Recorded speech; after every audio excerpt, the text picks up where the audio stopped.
کمرے میں گرمی کی شدت اتنی تھی کہ وہاں سے باہر نکلنا ہی نجات تھا۔ شام کو ابو آئے تو امی نے سارا قصہ سنایا۔ ابو نے غور کیا اور بلاخر دوبارہ اس کمرے کو تالا لگانے کا حکم میرے ذمہ لگا دیا۔ امی بہت خوفزدہ ہو چکی تھی، دوبارہ اس کمرے میں جانے کی ہمت نہ کر پائیں۔ میں بھی دن بھر کام میں مگن رہا۔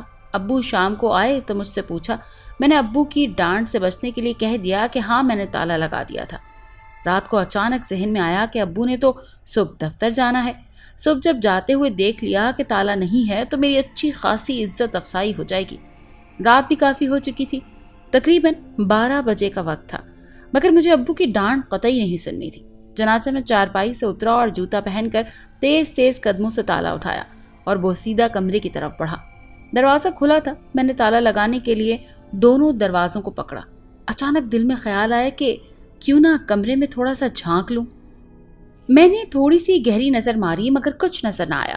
بالآخر میں نے بجائے دروازے کو بند کر کے پورے وثوق سے دونوں دروازوں کو پوری طرح کھول دیا۔ دروازہ چھوٹا تھا، مجھے جھک کر اندر جانا پڑا۔ دروازے کے اندر داخل ہوتے ہی مجھے بہت سکون محسوس ہوا۔ دل ہی نہ کیا کہ میں باہر نکلوں۔ سامنے ایک خوبصورت بیڈ تھا، بیڈ کے کنارے قیمتی فانوس اور ارد گرد رنگ برنگے پھول اپنی خوبصورتی اور مہک کا ثبوت دے رہے تھے۔ یوں لگ رہا تھا جیسے کسی پہلی رات کی دلہن کے لیے کمرہ سجایا گیا ہو۔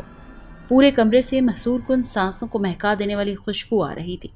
پورا کمرہ روشنیوں سے جگمگا رہا تھا، حالانکہ وہاں کوئی لائٹ موجود نہیں تھی۔ مجھے حیرانی سے زیادہ خوشی ہو رہی تھی۔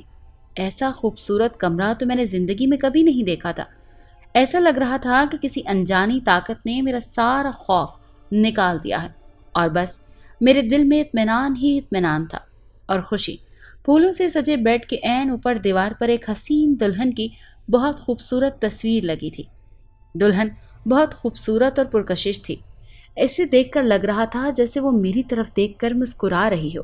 اس کے علاوہ اس تصویر کو دیکھ کر مجھے چند سیکنڈ کے لیے احساس ہوا جیسے اس لڑکی کی پلکیں جھپکی ہوں۔ دلکش مسکراہٹ اور خوبصورت مکھڑے والی وہ حسین دلہن، میں نے اس سے پہلے دلہن اتنی خوبصورت کبھی نہیں دیکھی تھی۔ میں تو مجنوں بن چکا تھا۔ مجھے بہت اچھا محسوس ہوا۔ میں حیرانگی سے خوشی چھپا دی۔ میں وہاں کتنی دیر رہا مجھے اندازہ تب ہوا جب صبح فجر کی اذان میرے کانوں میں پڑی۔ نیند سے بوجھل ہو رہا تھا تو فوراً سو گیا۔ کالج سے واپس آیا تو امی سے کہا کہ میرے امتحان نزدیک ہیں، مجھے الگ کمرہ چاہیے جہاں میں بآسانی پڑھ سکوں، کیونکہ میں رات گئے تک پڑھوں گا۔ آپ لوگ مجھے فضول میں پریشان مت کیجیے گا۔ امتحان تو واقعی سر پر تھے۔ میں ساتھ والے کمرے میں پڑھنے بیٹھ گیا۔ کچھ دیر پڑھتا رہا، تھکا تو سستانے لیٹ گیا۔ جو ہی آنکھیں بند ہوئیں وہی کمرہ میری آنکھوں کے سامنے آنے لگا۔ اچانک میری آنکھیں کھلی تو دوبارہ اسی کمرے میں جانے کا فیصلہ کیا۔ نہ جانے کون سی طاقت تھی جو مجھے اپنی طرف کمرے میں کھینچتی تھی۔ یہ بھی رات کے 12 بجے کا وقت تھا جب میں دوبارہ اس کمرے میں داخل ہوا۔ کمرے میں وہی دلکش خوشبو آ رہی تھی۔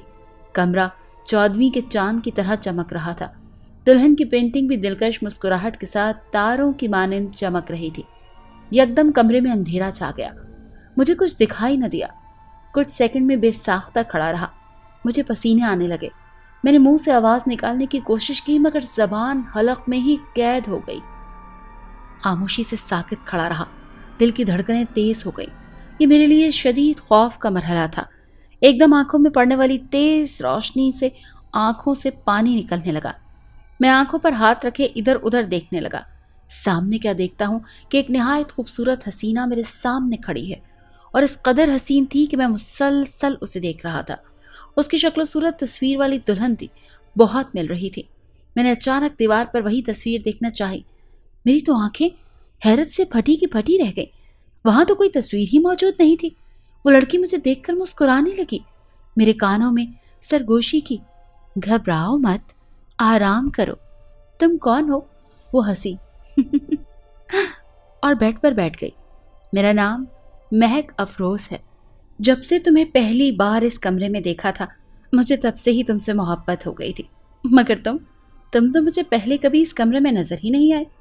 وہ معصومانہ انداز سے اٹھی اور اپنے نرم ملائم انگلیاں میرے سر پر رکھ کر کہنے لگی، دماغ پر زور مت ڈالو، میں تمہاری دیوانی ہوں، بس یہ جان لو۔ میں کچھ بھی سوچنے سمجھنے کے قابل نہ رہا، ایسے جیسے اس نے مجھے اپنی مٹھی میں کر لیا تھا۔ مہک افروز مجھے کہنے لگی کہ وہ روز 12 بجے کے بعد اس سے ملاقات کرے گی۔ جب سب سو جایا کریں گے۔ میں مہک افروز کی بات پر عمل کرتے ہوئے روز 12 بجے کے بعد اس سے ملنا شروع ہو گیا۔ جو ہی میں کمرے میں داخل ہوتا وہ میری منتظر کھڑی ہوتی۔ میں گھنٹوں اس سے محبت بھری باتیں کرتا۔ مجھے تقریباً 1 مہینہ ہو گیا تھا۔ روز اس سے ملاقات کرتے ہوئے ایک دن مجھے کہنے لگی، میں تمہاری پیاسی ہوں۔ کیا مطلب؟ مطلب یہ کہ تمہاری محبت کی پیاسی ہوں۔ تو میں مسکرا دیا۔ کہنے لگی، تم جانتے ہو میں کون ہوں؟ میں نے نہیں میں سر ہلایا۔ زور سے ہنسی۔ مجھے کہنے لگی، اگر تم جان جاؤ تو بھاگ جاؤ گے۔ کیا مطلب؟ مجھے کہنے لگی کہ میں انسان نہیں ہوں، میں ایک پری ہوں۔ مہک افروز، تم بہت مذاق کرنے لگی ہو۔ جانتا ہوں پریاں خوبصورت ہوتی ہیں، تم واقعی کسی پری سے کم نہیں ہو۔ مہک افروز نے مجھ سے کہا کہ وہ میری دلہن بننے کی خواہش مند ہے۔ میں نے محبت سے اس کی ہاتھ تھام میں، بس اتنی سی بات، میں تمہارا ہی ہوں، جانتی ہو؟ وہ مسکرائی، مگر مجھے تم سے کل ہی شادی کرنی ہے۔ کل؟ اتنی جلدی؟ ہاں کل۔ وہ سنجیدہ ہو گئی۔ کل تمہیں 12 بجے نہیں آنا۔ تمہیں کتنے بجے آؤں؟ تم نے کل رات کو 1 بجے آنا ہے۔ 1 منٹ بھی آگے پیچھے مت ہونے دینا، ورنہ میں ہمیشہ کے لیے تم سے دور ہو جاؤں گی۔ یاد رہے، تم کل دلہے کے لباس میں آنا۔ میرے دماغ کو اس نے قابو کر لیا تھا۔ مجھ میں کچھ اور سوچنے سمجھنے کی صلاحیت بالکل ختم ہو گئی تھی۔ میں مسکرا کر کہا، ہاں میں دلہا بن کر آؤں گا، اپنی پیاری دلہن کو لینے۔ ہاں مجھے کچھ اور بھی چاہیے۔ اچھا کیا چاہیے تمہیں؟ ہچکچاؤ مت، مجھے کالی سیاہ بلی چاہیے۔ اچانک وہ بھاری سی آواز میں بولی۔ اس کی آنکھیں شعلوں کی مانند دہکنے لگی۔ تھوڑی دیر تک یوں ہی دیکھتا رہا، مگر پلکیں جھپکتے ہی اس کا چہرہ نارمل ہو گیا۔ صبح کو سورج پوری آب و تاب کے ساتھ چمکا۔ آج میرا دل بھی سورج کی کرنوں کی مانند چمک رہا تھا۔ بے صبری سے میں رات کے ان پہروں کا انتظار کر رہا تھا جن پہروں میں وہ میری ہونے والی تھی۔ بہت مشکل سے میں نے ایک کالی بلی حاصل کی، جسے دیکھ کر مجھے خود بھی بہت خوف آیا، مگر پھر پنجرے میں بند کر دی۔ ٹھیک 1 بجے میں دولہے کی طرح تیار ہو کر کمرے کی جانب چل دیا۔ جو ہی میں کمرے میں داخل ہوا، پنجے میں بیٹھی بلی مجھے ہاتھوں سے نکلتی اور تیزی سے کمرے میں بھاگنے لگی۔ کچھ ہی لمحوں میں وہ کہیں غائب ہو گئی۔ چند سیکنڈ بعد خوفناک قسم کی آواز آئی۔ بیڈ کی جگہ پر خوبصورت لمبے پردے تھے۔ میں آگے بڑھا تو ان پردوں کو ہٹایا۔ جو ہی پردے ہٹے وہاں ایک دروازہ تھا۔ اسے کھولتے ہی میں آگے بڑھا۔ حیرت سے میری آنکھیں پھٹی کی پھٹی رہ گئیں۔ سامنے ایک بہت بڑا عالی شان محل تھا، جس کے دائیں بائیں گھاس، رنگ برنگے پھول اور خوبصورتی کا ثبوت دے رہے تھے۔ کچھ نوجوان لڑکیاں میرے استقبال کے لیے پھولوں کی ٹوکریاں میرے لیے سرخ گلاب کی پتیوں سے بھری لیے کھڑی تھیں۔ انہوں نے مجھ پر پھول نچھاور کیے۔ چند قدم بڑھائے کہ ایک ضعیف بڑھیا دوسری طرف شکل کر کے کھڑی تھی۔ کچھ پل بعد وہ میری طرف مڑی تو اسے دیکھ کر مجھے حیرت کا شدید جھٹکا لگا۔ خوف میری رگوں میں دوڑنے لگا۔ اس بڑھیا کے نوکیلے دانتوں سے خون بہہ رہا تھا۔ ہاتھوں کے ناخن اس قدر لمبے تھے جیسے کسی کو قتل کرنے کے لیے رکھے ہوں۔ شکل انتہائی خوفناک تھی۔ وہ چڑیل نما بڑھیا دلہن کے لال جوڑے میں تھی۔ الٹے پاؤں سے وہ میری طرف آنے لگی۔ میں پیچھے سے رکھنے لگا۔ مجھے پسینے آ رہے تھے، اتنے پسینے کہ میں پسینے میں نہا گیا۔ ڈر اور خوف کے عالم میں میرے منہ سے کوئی الفاظ نہ نکلا۔ اس کے گلے سے خوفناک آواز نکلی، ارسلان، اپنی شادی کے دن اتنا خوف اچھا نہیں ہوتا۔ شادی کا دن تو خوشیوں کا دن ہوتا ہے۔ اب جلدی چلو، وقت ہوا چلتا ہے۔ تم کون ہو؟ وہ چڑیل نما بڑھیا خوفناک ہنسی ہنسی۔ ساتھ ہی تمام موجودہ لوگ بھی خوفناک شکلوں میں بدل گئے۔ محل کسی پرانے کھنڈر کی طرح ہو گیا۔ سیاہ اندھیرا چھانے لگا۔ یہ سب کیا ہے؟ میرے دل کی دھڑکن کی آواز سننے میں کانوں کو کوئی دقت نہیں ہو رہی تھی۔ میں تمہاری محبوبہ ہوں، مہک افروز۔ آس پاس کے تمام لوگ میری طرف دیکھ کر ہنسنے لگے۔ ان لوگوں کے سر ان کے ہاتھوں میں تھے۔ کہنے لگے، چلو آج اماوس کی کالی رات ہے۔ اگر میری شادی تم سے نہ ہوئی اور تم جیسے نوجوان لڑکے کو میں نے حاصل نہ کیا تو میری خوبصورتی اور جوانی ختم ہو جائے گی۔ خوف سے میری آنکھیں بھرنے لگی۔ اچانک میرے جسم میں کچھ حرکت محسوس ہوئی۔ میرے بازو پر اسدہے کسی رسی کے طرح بن رہے تھے۔ اتنا خوفناک چہرہ دیکھ کر میں چکرا گیا۔ اسدہوں نے میرا پورا جسم جکڑ لیا۔ نجات کا کوئی ذریعہ نظر نہ آیا تو میں نے آیت الکرسی کا ورد شروع کر دیا۔ بار بار آیت الکرسی پڑھنے لگا تو وہ اسلحے مجھ سے دور ہوتے گئے۔ چڑیل اور باقی جنات بھی چیختی آوازوں کے ساتھ فوراً غائب ہو گئے۔ میں فوراً بھاگتا گرتا ہوا بالآخر دروازے سے باہر آ گیا۔ باہر آتے ہی دروازہ پوری مضبوطی سے بند ہو گیا۔ صبح فجر کی اذان ہوئی تو نماز پڑھنے مسجد گیا۔ قدموں میں کوئی طاقت نہ رہی۔ صبح اماں ابا کو سارا قصہ سنایا۔ ابا نے مجھے تھپڑ رسید کیا تو اماں نے مزید مارا، اور پھر کہنے لگی مارنے سے کیا ہوگا، مصیبت تو نہیں ٹلی نا، کسی عامل کو بلوائیے۔ امی رونے لگی۔ کالے سیاہ لباس میں ملبوس، گلے میں کئی ہار اور تسبیحات پہنے، حق ہو کے نعرے کے ساتھ کوئی عامل بابا گھر میں داخل ہوا۔ ان کے ہاتھوں میں ایک جھاڑو تھا جس سے وہ گھر کا کونا کونا چیک کر رہے تھے۔ میں نے سب کچھ بتا دیا۔ بابا نے کہا کہ ان کو خاص چلہ کرنا ہوگا جس کی مدد سے وہ اس چڑیل کو قابو کر سکیں گے، اور ٹھیک 12 بجے رات کو اس کمرے میں داخل ہوں گے۔ انہوں نے کچھ دیر اپنا خاص کلام پڑھا اور کہا صرف میں اندر جاؤں گا کمرے میں، تم لوگوں کو کسی خوف کی ضرورت نہیں ہے۔ اب میں اس بدبخت ڈائن کا خاتمہ کر کے ہی واپس لوٹوں گا۔ تم سب بس آیت الکرسی اور کلام پاک کا ورد کرتے رہنا۔ پھر بابا جی کمرے میں داخل ہوئے۔ تم جو کوئی بھی ہو حاضر ہو، اب تمہارا بچنا ناممکن ہے۔ تو مجھے قید کرے گا؟ چیختی ہوئی آواز کمرے کے چاروں کونوں سے آئی۔ کمرہ سیاہ پڑ گیا۔ عالم بابا نے کلام پاک پڑھنا شروع کر دیا۔ کمرے میں آگ لگنے لگی۔ بابا نے اپنے کلام سے آگ بجھا دی۔ اس کے بعد زمین میں ایک بہت بڑا چیرا آ گیا اور بابا پھسلے اور پیروں کے نیچے سے پھٹی زمین کے اندر دھس گئے۔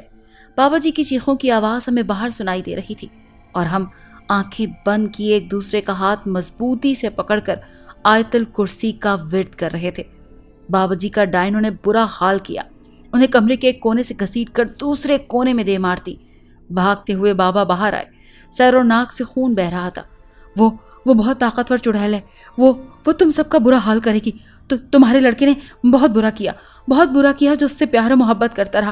وہ شیطان ہے، شیطان ہے وہ۔ یہ بات کہتے ہوئے عالم بابا دروازے سے باہر نکل کر تیزی سے بھاگ گئے۔ امی رو رہی تھی اور ابو سخت غصے میں تھے۔ ابو نے ہم سب کے گلے میں تعویذ ڈال دیے اور فیصلہ کیا کہ صبح کی پہلی کرن نکلتے ہی ہم گھر چھوڑ دیں گے۔ صبح ہوتے ہی ہم نے سارا سامان پیک کر لیا تھا۔ سب گھر سے باہر نکل گئے۔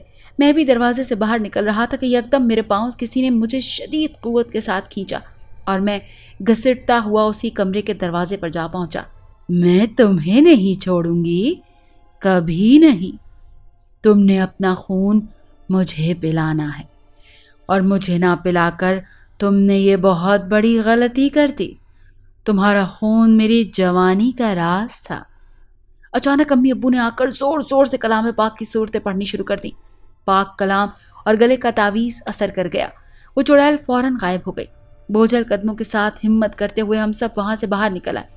جو ہی ہم نکلے، خوفناک چیختی ہوئی آوازیں آنے لگی، ایسی آوازیں جیسے کوئی اپنے قریبی کے مرنے پر نوحہ کنا ہے۔ دوسرے شہر آ کر بھی میری حالت میں کچھ فرق نہ آیا۔